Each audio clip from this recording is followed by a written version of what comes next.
Yes, ma'am. Okay. So our topic is marketing services. Why services are different from product and how their marketing is different from product marketing. हम marketing product की भी करते हैं, हम services की भी marketing करते हैं।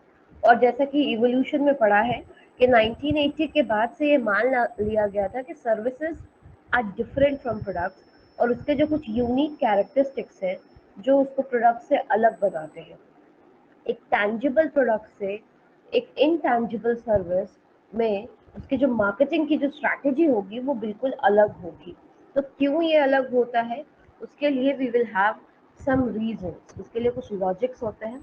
तो उसके लिए जो लॉजिक है वो मेन लॉजिक ये है कि जो सर्विसेज होते हैं उसके कैरेक्टरिस्टिक्स यूनिक कैरेक्टरिस्टिक्स होते हैं। मतलब प्रोडक्ट वाले कैरेक्टरिस्टिक्स तो हो सकते हैं, नहीं भी हो सकते, लेकिन सर्विसेज में ये चार चीज़ें जो होती हैं ये होती ही होती हैं। और ये चारों चीज़ें प्रोडक्ट में नहीं होती। मतलब प्रोडक्ट में उसकी डिग्री जैसे पेरिशेबिलिटी है वो हो सकती है वहाँ, लेकिन ये चारों चीज़ें सर्विसेज के साथ हमेशा ही होती है। पहला होता है इंटैंजिबिलिटी, दूसरा होता है हेट्रोजेनिटी, तीसरा है पेरिशेबिलिटी एंड फोर्थ इज इनसेपरेटिबिलिटी। मतलब इंटैंजिबल, इंटैंजिबल का मतलब क्या होता है कि हम उसे छू नहीं सकते, हम देख नहीं सकते, लेकिन यस हम उसको फील जरूर कर सकते हैं।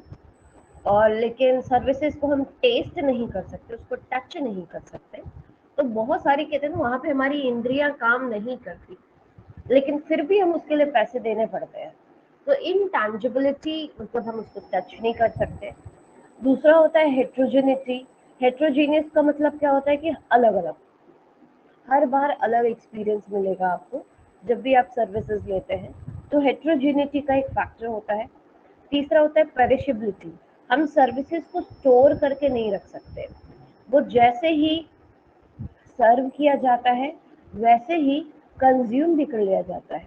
मतलब उसमें वो कैसे होता है, विल टॉक, वो पेरिशेबल होता है और उसके बाद इनसेपरेबल होता है। साइमल्टेनियसली प्रोडक्शन और कंजम्पशन दोनों ही होता है।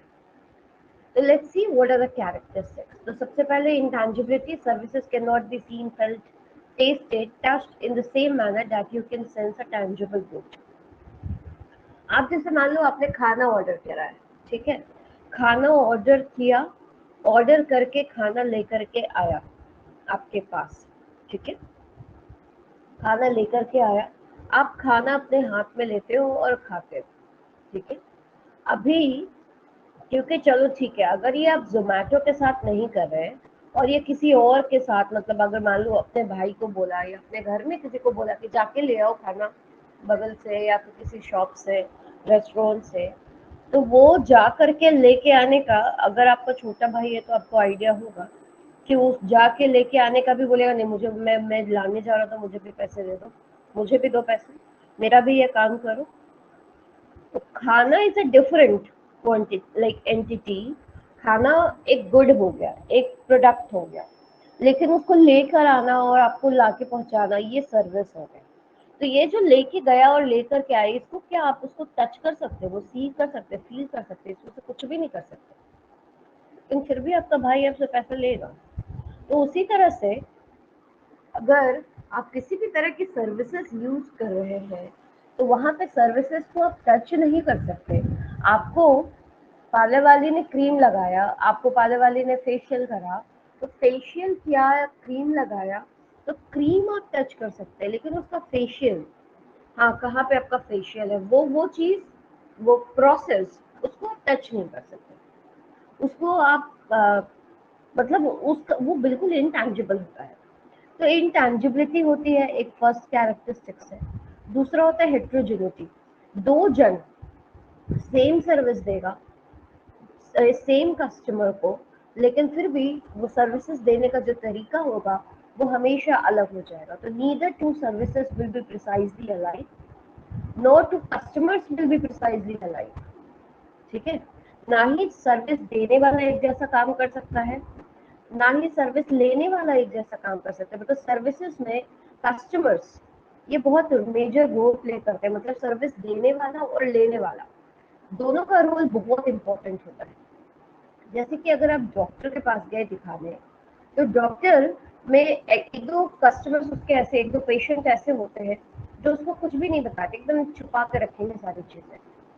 तो वहां पे डॉक्टर के लिए डायग्नोज करना बहुत मुश्किल हो जाता है। ठीक है, वहीं पे दूसरा एक पेशेंट होता है जो बोल के जाता है, तो वहां पे भी उसके लिए डिफरेंट है।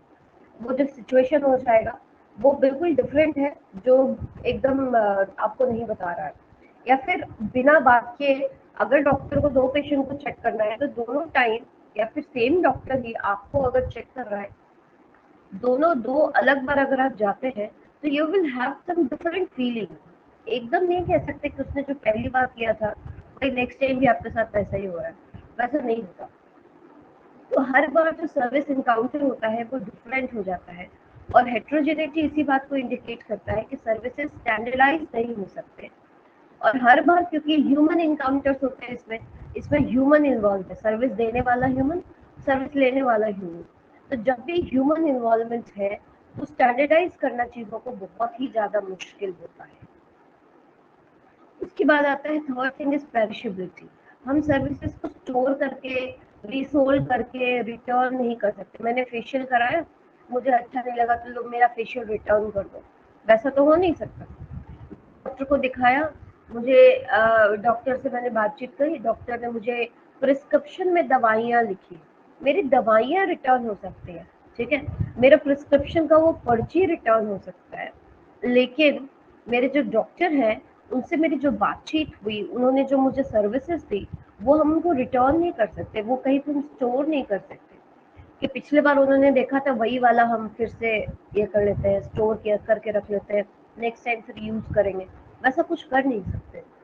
तो सर्विसेज पेरिशेबल होते हैं और सर्विसेज इनसेपरेबल होते हैं। इनसेपरेबल मतलब जैसे अगर आप अपने डॉक्टर को दिखाने के लिए गए, तो जब डॉक्टर आपको देख रहे हैं और उसी समय आप वहाँ पे उसके चेयर पे बैठे हुए हैं, तो जो प्रोड्यूसर है वो सर्विसेज प्रोड्यूस कर रहा है, और एज अ कंज्यूमर आप सर्विसेज कंज्यूम कर रहे हैं। द मोमेंट डॉक्टर आपको देखना बंद किया, आपका जो सर्विसेज लेने का प्रोसीजर है वो भी बंद हो जाता है। जैसे मैं आपको अगर यहाँ पे पढ़ा रही हूँ, तो मैं प्रोड्यूस कर रही हूँ सर्विस, आप कंज्यूम कर रहे हैं service, teaching is a service. तो जैसे अगर मैं हट गई, अगर मैंने पढ़ाना बंद किया, तो क्या उसके बाद भी आप पढ़ सकते हैं? उसके बाद आप नहीं पढ़ सकते।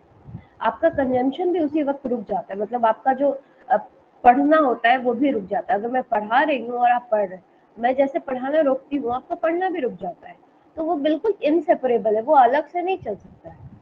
तो ये कैरेक्टरिस्टिक्स है सर्विसेज के, और इसकी वजह से सर्विसेज में बहुत सारे चैलेंजेस आते हैं। ठीक है, तो पहला, गुड्स टैंजिबल होता है, सर्विसेज इनटैंजिबल होता है। तो यहाँ पे इम्प्लीकेशन या चैलेंज क्या है कि सर्विस को हम इन्वेंट्री नहीं कर सकते,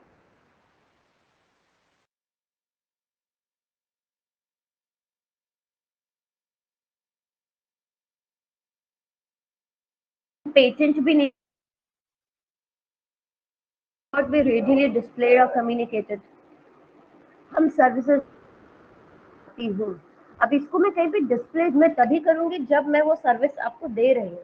ये बताने के लिए मुझे हर बार ये सर्विस आपको देना पड़ेगा, तभी जाके आपको पता चलेगा।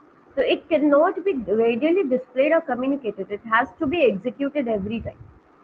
एंड सर्विसेज की प्राइसिंग एकदम बहुत डिफिकल्ट होती है। जैसे एक एग्जांपल ले लो, आपके घर का, मान लो कि आपके घर में गाड़ी है और आपकी गाड़ी खराब हो गई है, गाड़ी में से कुछ आवाज आ रही है या फिर कुछ खराब हो गया या फिर टायर बैठ गया, मतलब टायर फ्लैट हो गया, और अब आपको उसको, गाड़ी को आप ले करके सर्विस स्टेशन में नहीं ले जा सकते। तो सर्विस स्टेशन वाले को आपने फोन किया, उसने बोला कि ठीक है मैं बंदा भेज दे रहा हूँ आपको। वो आया और आपका यहाँ पे आपके घर पे आके टायर चेंज करा।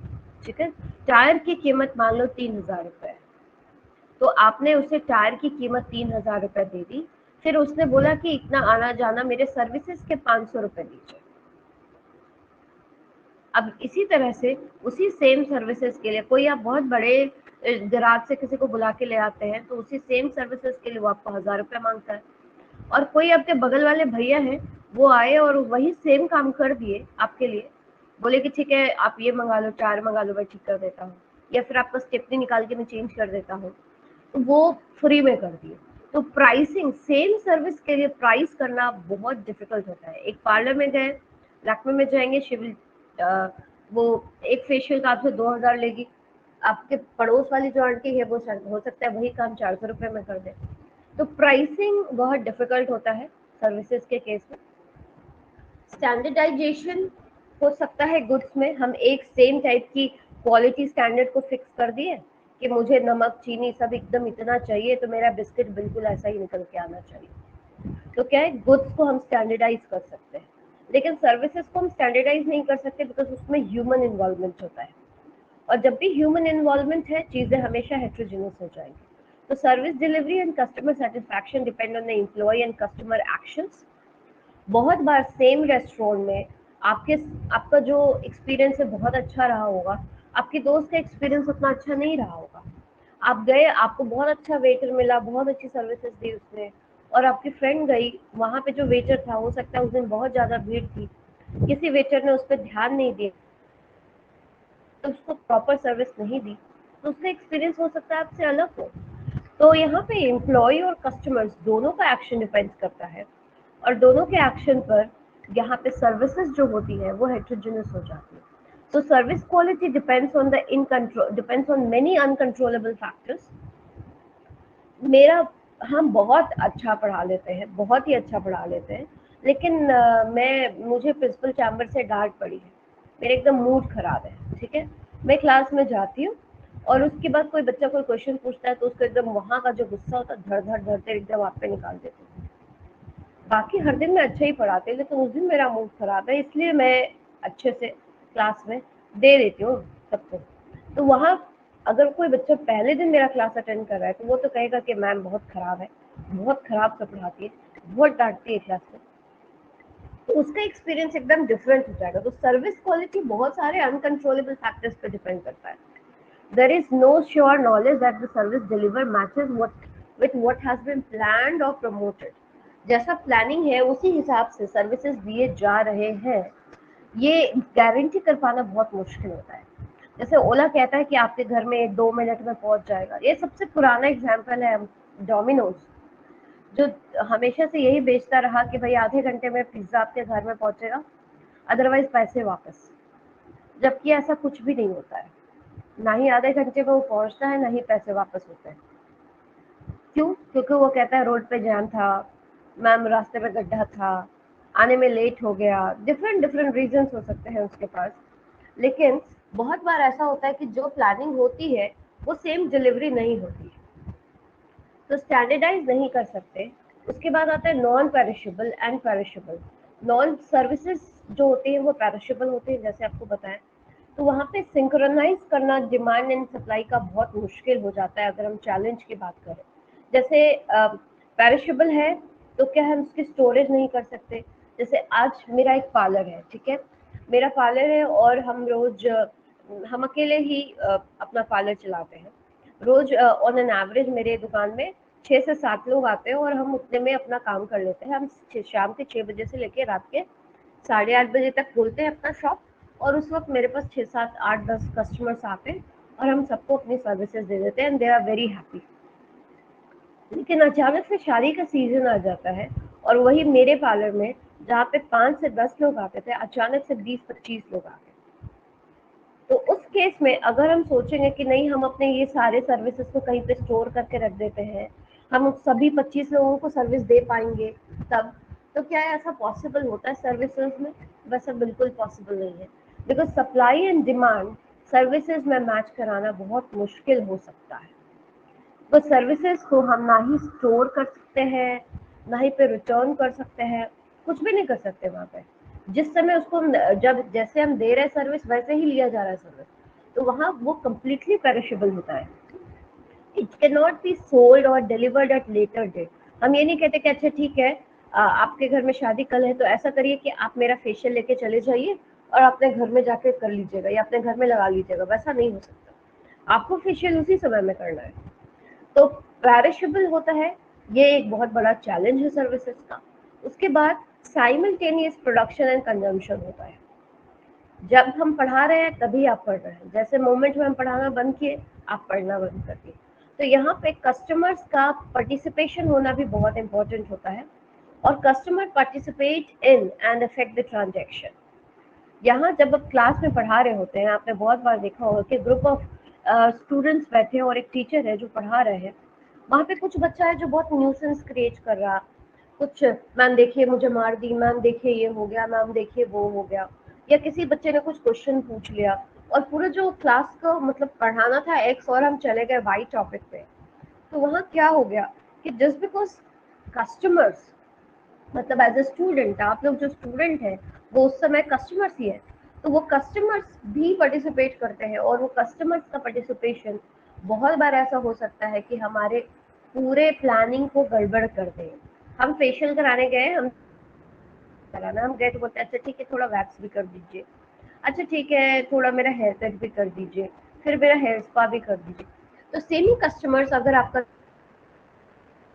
और बाकी आपने तो सोचा था कि सिर्फ फेशियल कराना है, उसके हिसाब से आपने 5 लोगों को और बुला लिया है कि ठीक है आप लोग सब आ जाइएगा, मेरे इतने टाइम में ये काम हो जाएगा। तो उस केस में उस कस्टमर के कारण बाकी 5 लोगों का जो एक्सपीरियंस है आपके पास वो खराब हो सकता है। तो कस्टमर अफेक्ट करते हैं एक दूसरे को, कस्टमर्स एक दूसरे क्योंकि बात करते हैं, एक दूसरे को देखते हैं, उसको देख के कहते हैं नहीं आपने उसके साथ अच्छा किया, मेरे साथ बुरा किया। ये बहुत सारी फीलिंग्स होती है जो कस्टमर्स के बीच में आती है। And employees effect the service outcome, employees भी आपके सर्विस आउटकम को बहुत ज़्यादा इफेक्ट करती है। ओला ने कहा कि भाई आपके यहाँ पे जो हमारे जो ड्राइवर रहेंगे वो प्रॉपरली ट्रेंड रहेंगे, आपको कहीं पे भी कोई प्रॉब्लम नहीं होगी, वो आपसे कभी भी खराब तरीके से बात नहीं करेंगे। लेकिन आप गए और आप ओला में जा रही हैं, जो आपका ड्राइवर है वो बहुत ही रेज ड्राइविंग कर रहा है, बहुत फास्ट चला रहा है गाड़ी, या बहुत स्लो चला रहा है गाड़ी, और बहुत इधर उधर कट वट करके चला रहा है, और कुछ बोलने पे वो भी कह रहा है कि अच्छा ठीक है आपको जाने से मतलब है ना। तो उस समय क्या हो रहा है कि ओला ने तो बड़े बड़े वादे कर लिए, लेकिन आप उसका जो एम्प्लॉई है वो, उसका अगर एक्सपीरियंस आपका अच्छा नहीं रहा तो आप पूरा का पूरा ओला को ही खराब कह देंगे। तो employ effect the service outcome. Decentralisation में भी एसेंशियल, हर किसी के पास अपना अपना डिसीजन मेकिंग हो सकता है सर्विसेज में उसको करना पड़े, तो डिसेंट्रलाइज डिसीजन मेकिंग करना पड़ता है सर्विसेज के केस में। एंड मास प्रोडक्शन जैसी कोई भी चीज़ सर्विसेज में नहीं होती कि हम एक बार में बहुत सारा काम करके लगे। एक डॉक्टर के पास 10 पेशेंट आते थे, आज 50 पेशेंट आ गए, तो ठीक है आज हम मास प्रोडक्शन कर लेते हैं, एक ही बार में हम 50 डॉक्टर बना लेते हैं, वैसा कुछ नहीं हो सकता। हम 50 सर्विसेज दे सकते हैं, वैसा कुछ नहीं कर पाइएगा आप।